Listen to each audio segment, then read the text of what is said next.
Hey, what's up everyone? In today's video, we're diving deep into a subject that can change the way you communicate. How to speak in a way that captures attention, especially when talking to women. Whether you've got a naturally deep voice or not, it's not all about having the perfect tone. It's about how you use your voice and carry yourself in conversations. I've been in the voice talent industry for many years, and I've learned that while a great voice can help, there's so much more to it than just the sound. It's about how you communicate, the confidence behind your words, and the way you connect with others. So even if you don't think you have the kind of voice that grabs attention right away, don't worry, you don't need one. There are techniques anyone can learn. Today, I'm going to share those strategies, including why men may have an advantage, but also how to use your voice effectively to make sure you're heard and listened to. Let's start with why men often have a slight advantage when it comes to voice. A deeper voice tends to signal authority, confidence, and calmness. When people hear a lower voice, they often associate it with leadership and trustworthiness. Think about the roles we see in the media: news anchors, political leaders, and even the voiceover in a movie trailer. They're usually deeper, right? That's not by coincidence. Society has trained us to think of deeper voices as being more authoritative. It gives off a sense of calm and control, which makes the speaker seem reliable, even before they've said anything of substance. There's something about that tone that makes people want to listen. But here's the thing, not everyone with a deep voice automatically commands attention. A deep voice is only an advantage if you know how to use it. Your tone, confidence, and message all need to align for your voice to have the impact you want. If you've got a deeper voice, great. But what really matters is how you use it to communicate effectively. Now, one of the biggest mistakes people make in conversations is coming across as dogmatic. Dogmatism is when you're so fixated on your own beliefs that you shut down any other viewpoint. You've met those people. They interrupt you, always have to be right, and don't actually listen. This behavior kills conversations fast. No one likes talking to someone who can't consider other perspectives. If you want to keep people engaged, especially women, you need to practice open-mindedness. For instance, the next time you're tempted to correct someone or jump in with your opinion, pause, take a step back, and genuinely listen to what they have to say. Even if you don't agree with them, showing that you respect their viewpoint goes a long way in keeping the conversation going. Remember, being open to other ideas doesn't mean you're abandoning your own. It's about creating a balanced dialogue where both sides feel heard and respected.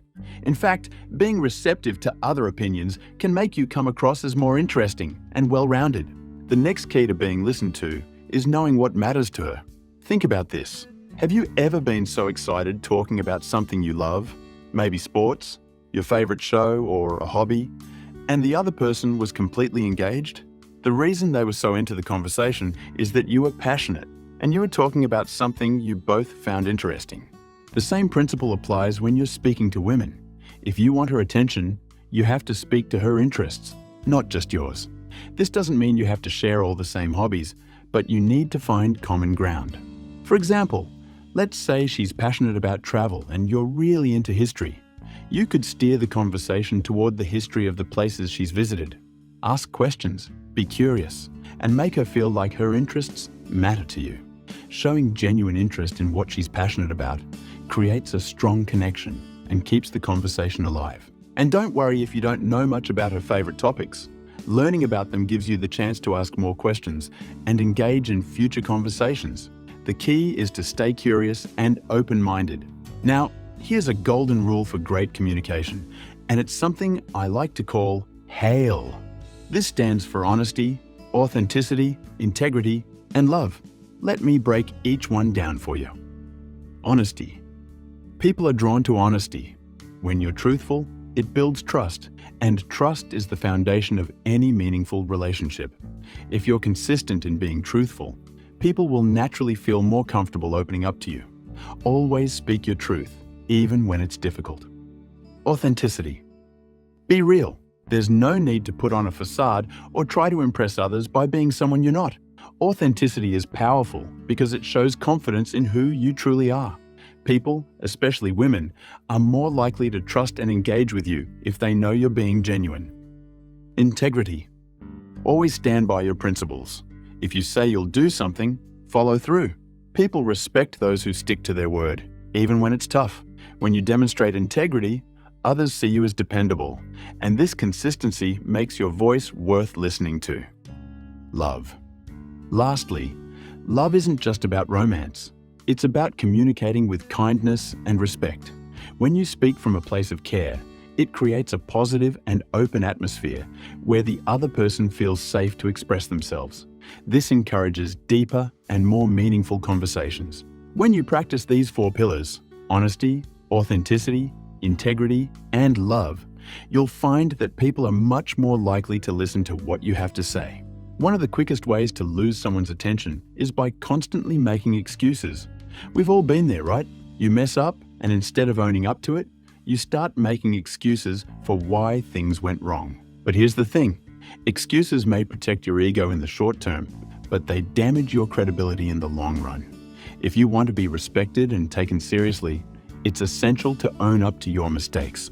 When you take responsibility for your actions, it shows that you're mature, accountable, and willing to learn from your experiences.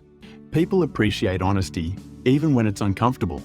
Admitting when you're wrong and showing a willingness to improve builds respect and trust, which makes people more likely to listen to you. No one enjoys being around constant negativity.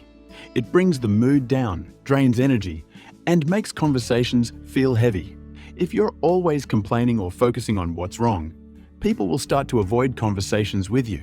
Instead, try to focus on positivity and solutions. Optimism is magnetic.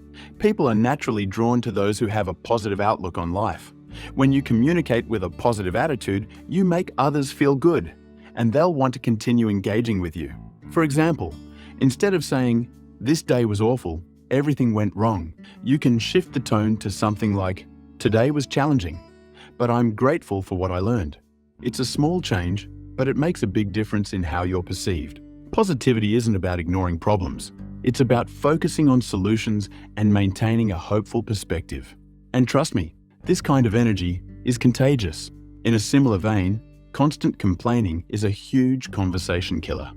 When you complain, it signals that you're passive and unable to handle challenges constructively.